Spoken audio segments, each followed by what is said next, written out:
My top 10 picks for 2019 as the year ends, coming right up.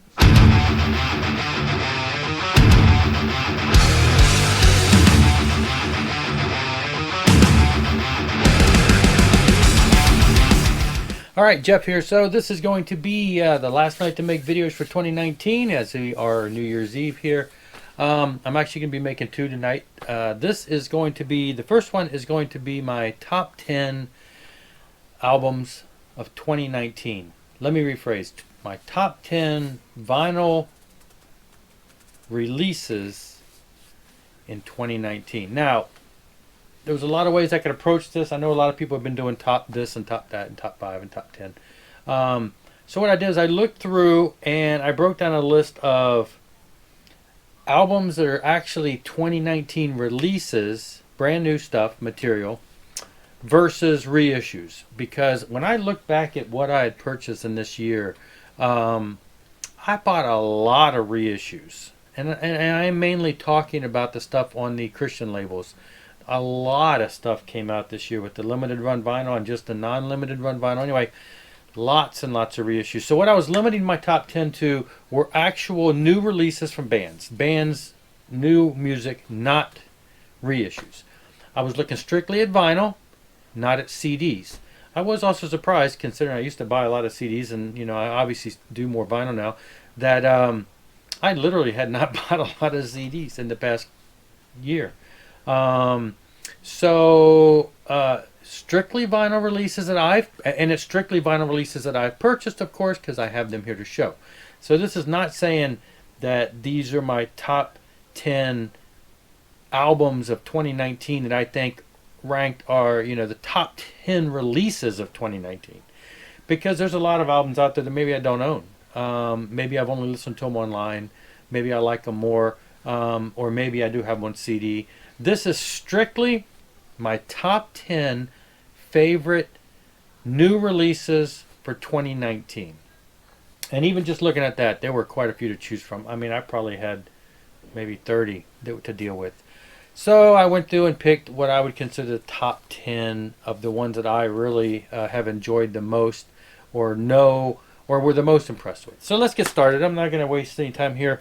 Number 10, the new Keel album, Fight Like a Man, Like a Band. Fight Like a Man.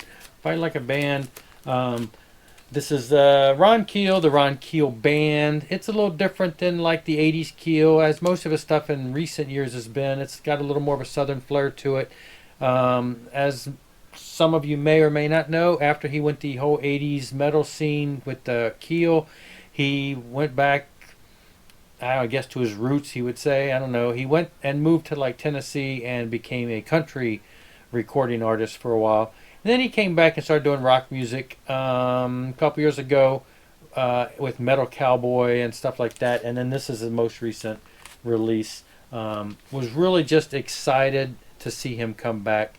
And this album, it was really good. It's got a southern flair. It's got a southern rock flair at times, maybe country rock, but it's definitely hard rocking. It's not 80s metal Keel, but it's hard rocking Keel. I really enjoyed this album. If you haven't picked it up, you need to grab it. I'm sure it's limited, and I've shown it before, but it's like it's a double record release, and it's on this gold vinyl. Anyway, number 10, Keel. Number 9, the new Dream Theater on black limited edition black. What makes it so limited edition, I don't know. Distance Over Time. All right. I have been a huge Dream Theater fan for many a year, a couple decades now. This album ranks kind of low, though. It's out of their past couple releases, it's really good. It's probably better, I think, definitely better than their last release. I still love Keel. Where am I going back? I still really do like Dream Theater, and I love Mike Mangini, but I don't know. Ever since he took over on drums, ever since Portnoy left, I just don't feel the inspiration is there anymore. And so the albums don't hold my attention for as long. And so this album, I really enjoyed it. It was really a return to form compared to the last, which was a concept album. It was really different. And this one really returned. And I think I like this one probably more than maybe the previous two. Of the Mike Mangini albums, I think I probably would have to say this is probably my favorite. But still, it's just it doesn't inspire me to listen to it as much.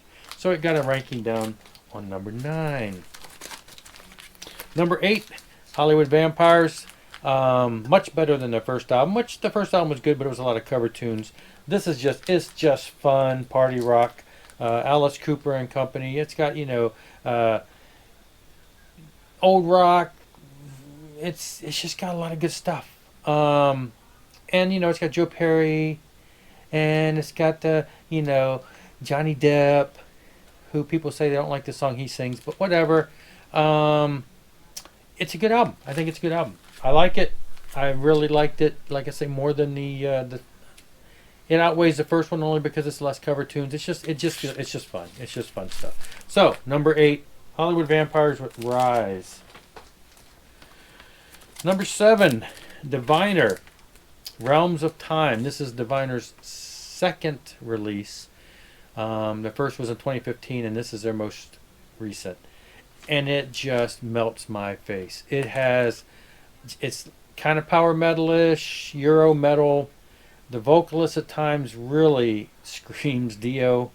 It's just, get the glare off of there. It has just, actually this is the music that you hear at the beginning of each one of my videos, that guitar riff. It comes from this.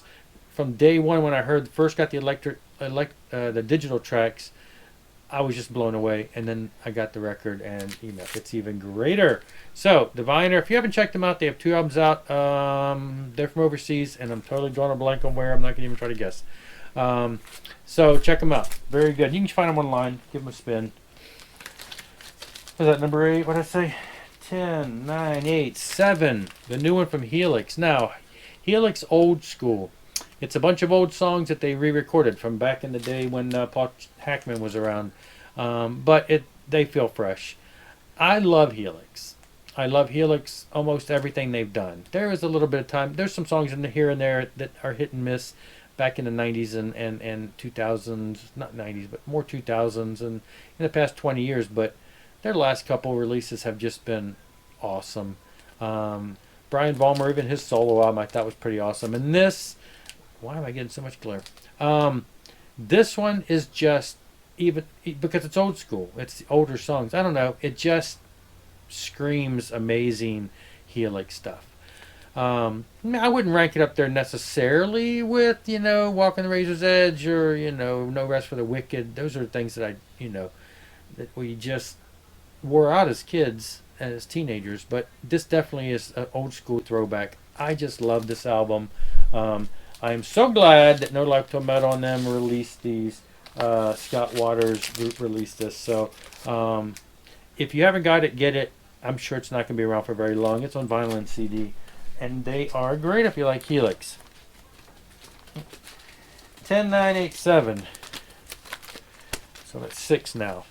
This was hard to do. Flying Colors and New Flying Colors. One of my favorite bands. And it was tough. 6, 5, 4. These 3 could be interchangeable. I just had to put them in there. I'll tell you why I put them in there in a minute. Neal Morse, Steve Morse. It's just an all-star band. Mike Portnoy on drums, as I just mentioned from Dream Theater. It's just amazing, melodic. It hard rocking at time. Otherwise, it's very lots of layered melodies and it's just a beautiful rock album.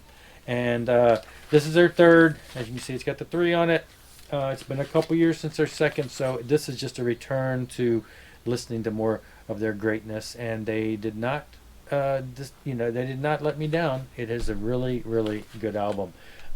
If you're not familiar with Flying Colors, check them out. They have 3 albums out. Mike Portnoy, Neal Morse, So obviously, if Neal is a Neal Morse related stuff, if you've been watching my videos long enough, you know how much I love him. So anyway, there you go for that. Why do I keep losing track? 1, 2. That was number 6.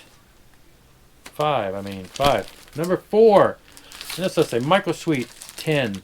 It just came out a couple months ago, and I'm a big Stryper fan. Michael Sweet solo stuff, and this album did not let me down at all either. It's just blistering, shredding, melodic 80s metal flair, just everything you expect from a Michael Sweet or, along the lines of Stryper type stuff.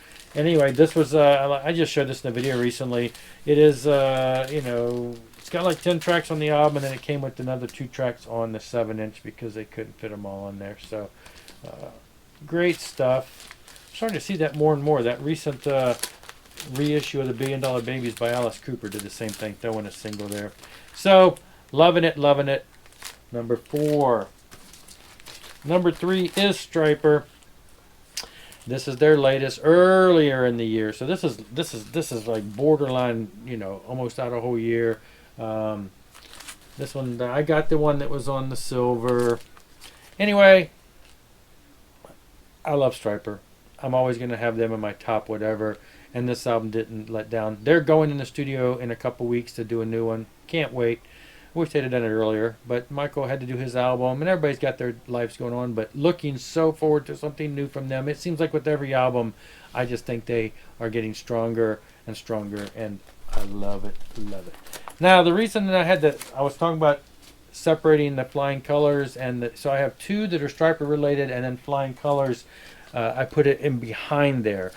Flying Colors and Stryper, I could have switched them. I like both bands a lot. Stryper's a little heavier. I don't know. Stryper's been around a lot longer. It's really tough, but I wanted to separate the Flying Colors since it's got Neal Morse, and I wanted to separate it from number 2, which is Neal Morse. This is Jesus Christ, The Exorcist. Look at that. It's autographed.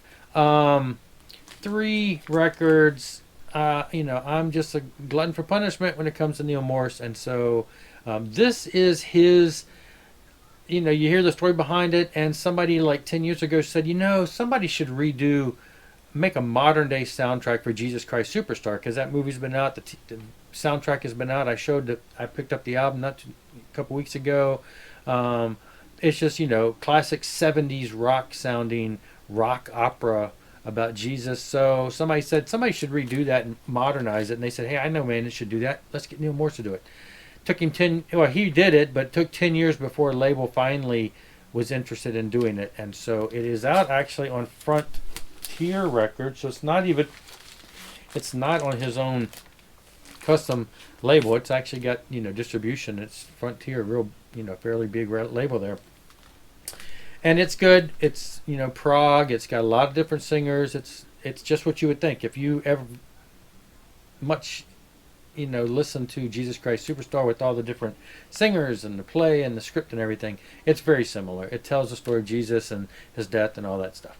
So it's got all the major players, Mary and all the different people of that time at the thing. So, great album, came out really good.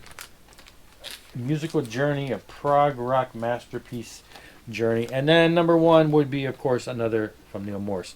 This one came out early this year. This is The Great Adventure, the second part of basically his excursion into telling Pilgrim's Progress story. The first album, Similitude of a Dream, came out a couple years ago, and then this one is the sort of the second part where his son follows in the footsteps of the first character, Christian. Anyway, 3 vinyl set. It's a masterpiece. I don't know. It's just, the more I listen to it, the more I love it, which is good for albums. It's got repeat value. So that would be my number 1 for 2019. We are done with 2019 now, and we are looking forward to all the great things that are going to happen in 2020. Lots of great releases on the horizon. But that's all for now. That is my top 10. Comment below. Leave me a comment on what your top 10 are. Try to limit it like I did. Only releases that maybe you purchased, that you own. Because there's a lot of stuff, like I say, I've listened to a lot of stuff online that are really good. And they're on my want list, and I will eventually purchase them when the price comes down. But at this point, this is what I own in record format. And it's my 2019 releases that I think are the best from what I've got. Anyway, thanks for watching. Rock on.